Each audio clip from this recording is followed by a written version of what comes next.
Bien, bonjour à tous et bienvenue dans cette vidéo qui s'intitule donc Mouvement dans un champ électrique uniforme, Donc on va continuer l'étude des mouvements dans des champs uniformes. Cette fois-ci, ça va être dans un champ électrique. Alors, comment est-ce qu'on fait pour créer un champ électrique uniforme? On va utiliser ce qu'on appelle un condensateur plan.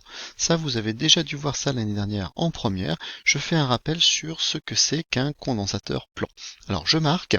Un condensateur plan est constitué de deux plaques conductrices appelées armatures en vis-à-vis, parallèles entre elles et distantes de D. Donc vous avez ici, à cet endroit-là, la première plaque. Vous avez... Oula, hop, hop, hop. Vous avez... Zut, je vais revenir. Voilà. Donc vous avez ici ce qu'on appelle ici la première plaque à cet endroit-là et la deuxième plaque qui se trouve ici. Donc ici elles sont conductrices et on les a éloignées d'une distance D. Alors je m'aperçois ici que je n'ai pas donné la valeur de D. On va noter que D égale 50 cm. Voilà.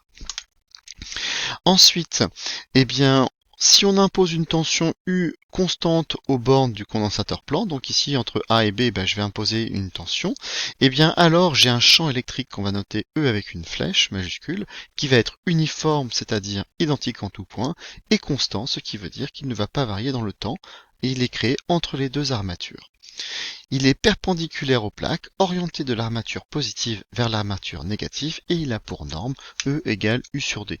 Alors, U, ça peut être des fois négatif, donc on va peut-être ajouter aussi une petite valeur à celui-ci pour toujours avoir une valeur de norme qui va être positive. Alors, qu'est-ce qui se passe? Entre ces deux plaques, je mets une tension, et donc je vais avoir un champ électrique uniforme. Alors, ça, vous le faites pas, mais le champ électrique uniforme, donc on va voir ici des lignes de champ qui vont être parallèles les unes aux autres, donc vous allez bien avoir un champ uniforme, et qui vont être orientés de la plaque positive vers la plaque négative, donc dans ce sens-là. Et dans ce cas-là, vous allez créer un champ uniforme à l'intérieur. Ça va être très pratique parce que si je vais placer une particule chargée, par exemple, entre ce point-là, cette particule chargée va subir une force électrique. Alors ce qu'on va faire la plupart du temps, c'est qu'on va mettre la plaque positive ici et la plaque négative à cet endroit-là. Pourquoi? Parce que tout simplement, on va mettre des électrons. Et les électrons vont être repoussés par la plaque négative, donc ils vont accélérer ici vers la droite pour pouvoir donc faire ce qu'on appelle un canon à électrons. Donc ce canon à électrons, on a cette enveloppe ici qui est constituée de vide. Donc c'est une enveloppe de verre dans laquelle on a fait du vide, mais deux armatures métalliques. Et pour produire des électrons, on prend un filament, donc un petit fil que l'on chauffe. Et le fait de chauffer, ça va permettre d'éjecter des électrons. Quand ils vont rentrer par cette plaque-là, ils vont être accélérés et ils vont partir par ici. Alors ça a beaucoup d'applications. L'application la plus connue, c'était les anciennes télévisions ou l'oscilloscope par exemple. Les anciennes télévisions qui s'appelaient les télévisions cathodiques. Donc ces grandes télévisions, c'était des canons à électrons. On envoyait des électrons, on arrivait à dévier par des champs magnétiques après ces électrons pour pouvoir les faire percuter un écran pour que ça produise un peu de lumière et créer un écran. Donc en fait l'écran, on va dire, il va se trouver plutôt par ici. Et dans ce cas-là, on peut bien fabriquer ce qu'on appelle une télévision cathodique. Voilà, donc ici je vais enlever mes choses qui ne sont pas très très belles, c'est du schéma qui est pas très très beau. Je vais juste garder ici que c'est la plaque négative et ici que c'est la plaque positive. Et donc on va pouvoir étudier ce condensateur plan. Alors ici ça va être le principe d'un accélérateur linéaire de particules, linéaire puisque c'est en ligne droite. Alors je vous mets un petit peu de blabla, je vais vous le dire. Donc les accélérateurs linéaires de particules sont constitués d'un ou plusieurs condensateurs plans en série. Ils sont principalement utilisés en recherche, en imagerie ou à des fins thérapeutiques. Voilà, bon, peu importe. Donc dans un canon électron, les électrons sont produits sans vitesse initiale, ça veut dire qu'au départ, je vais considérer que mon électron va partir ici avec une vitesse égale à 0. Puis accéléré dans un condensateur plan, la tension aux bornes du condensateur est égale à UAB égale moins 5 kV. Alors indiquez alors c'est pas c'est sûr évidemment, le schéma, la plaque positive et la plaque négative. Alors j'ai déjà fait ici, donc pourquoi? Parce que comme elle est négative, votre tension, forcément vous allez avoir la plaque positive ici et la plaque négative à cet endroit-là.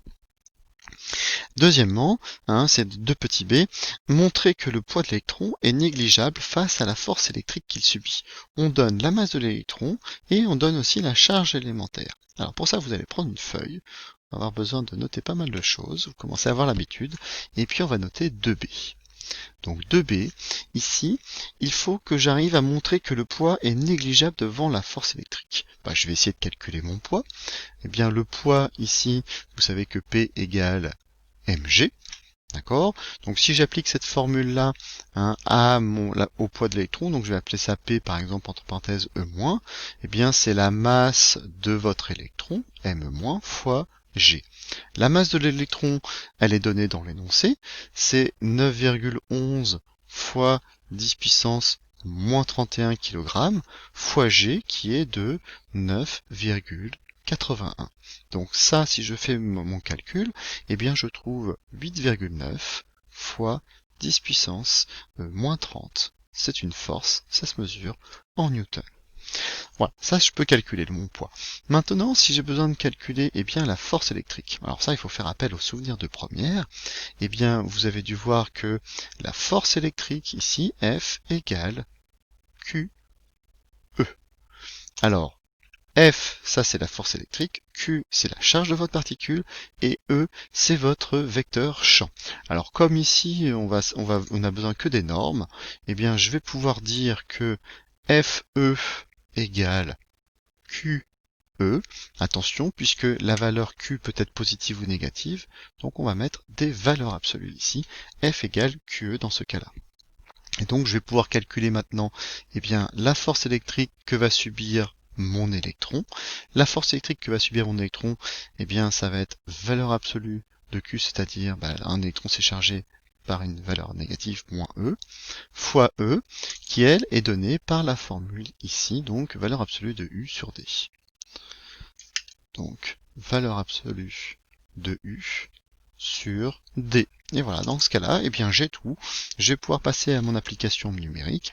L'application numérique me donne que, alors, la charge électrique c'est 1,60 fois 10 puissance moins 19 coulombs, fois la tension entre les bornes, alors si ma mémoire est bonne, c'était 5000 kV ou volts, je ne sais plus, c'était combien?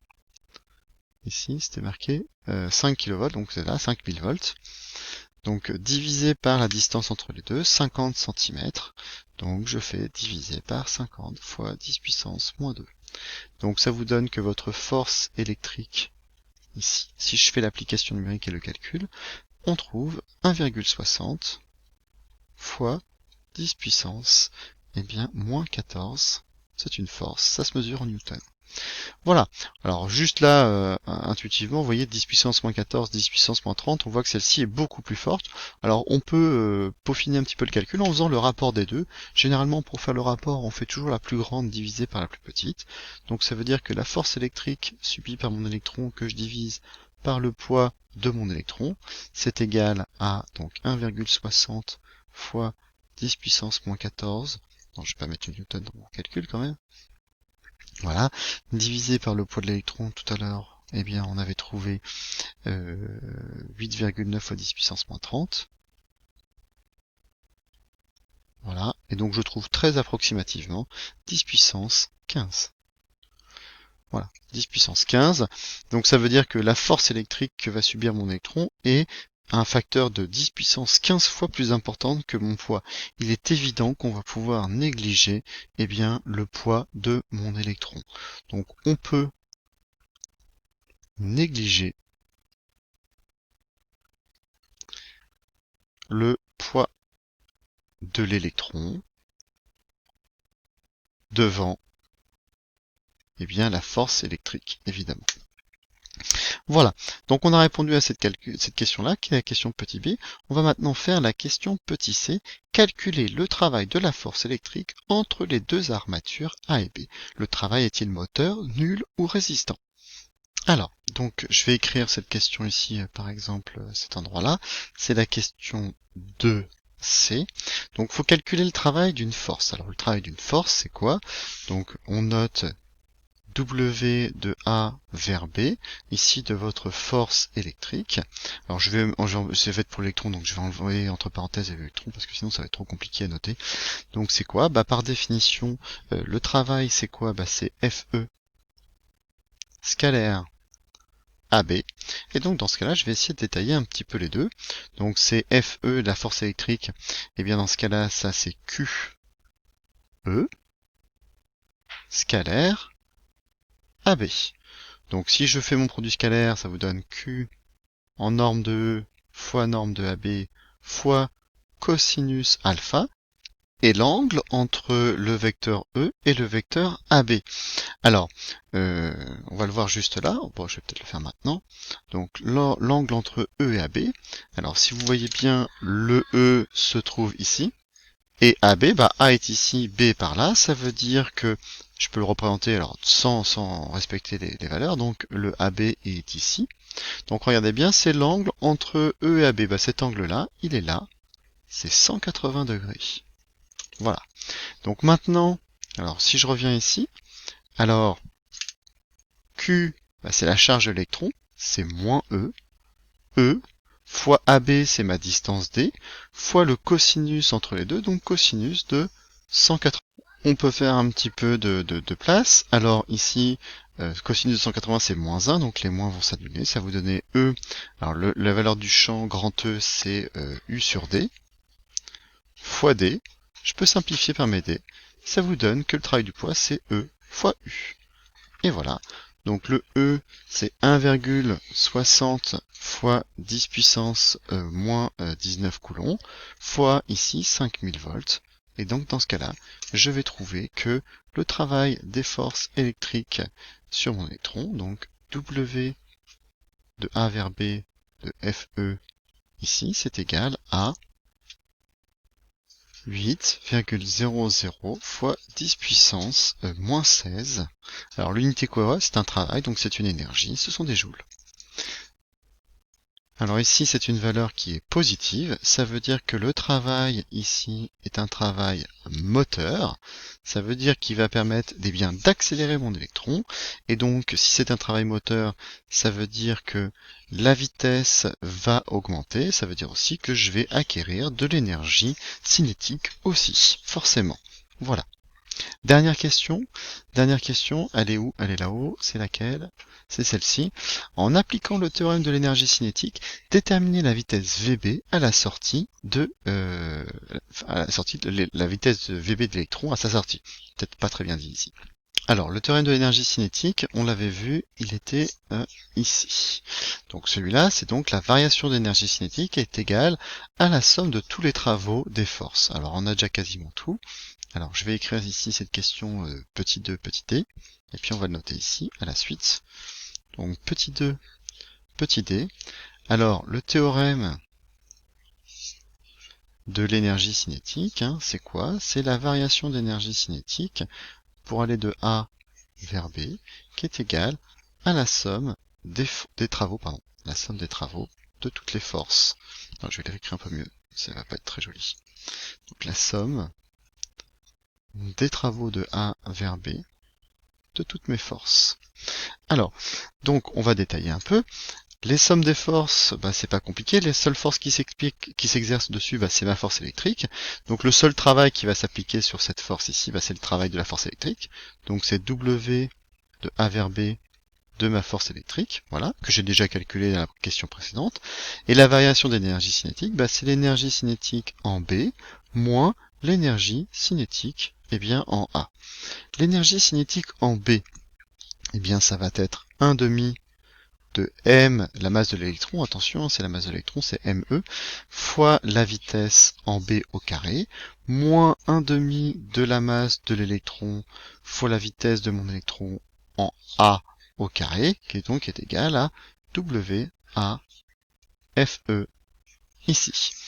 Alors maintenant, on vous dit qu'au départ, la vitesse de l'électron est égale à 0. Ça veut dire que ça, ça va pouvoir s'en aller. Donc si ça s'enlève, ça vous donne 1 demi de m VB carré est égal à WAB. Alors on l'a trouvé tout à l'heure, hein, c'était E fois U. Et donc maintenant, je vais pouvoir déterminer la vitesse. Oula, pourquoi ça marche pas? Ouais. Donc ici, la vitesse ici, VB, c'est donc égal à E, U sur M, fois 2, le tout à la racine carrée. Donc je vais pouvoir maintenant calculer cette valeur. Donc ça vous donne racine carrée de 2 fois E, c'est-à-dire 1,60 fois 10 puissance moins 19, fois la valeur de ma tension, c'est-à-dire 5000 volts, que je divise par la masse de l'électron, c'est-à-dire 9,11 fois 10 puissance moins 31. Alors j'ai pas bien fait ma racine, on va la faire ici, ça va être quand même un petit peu plus joli. Toujours pas très facile avec ma tablette. Voilà. Alors l'application numérique me donne que la vitesse de mon électron à la sortie, eh bien, est égale, si on prend la calculatrice, 4,2 fois 10 puissance 7. C'est une vitesse des mètres par seconde. Voilà, une petite vitesse, hein, c'est pas mal, en une seconde, cet électron, eh bien, il va être à 4,2 fois 10 puissance 7 mètres par seconde, hein, 442 millions de mètres par seconde, c'est pas mal. C'est pas trop rapide. La question qu'on pourrait se poser, c'est que, est-ce que ici, vos électrons sont pas très loin de la vitesse de la lumière pour le considérer comme relativiste? Ça, c'est un autre débat que vous verrez peut-être une autre année. Voilà. C'est terminé pour cette partie-là. On verra la deuxième partie, donc cette fois-ci, on va partir de cette vitesse-là pour pouvoir calculer bien la déviation d'un électron quand je vais placer un autre condensateur plan, mais cette fois-ci, eh bien dans une autre direction. Voilà, je vous dis bonne journée et au revoir.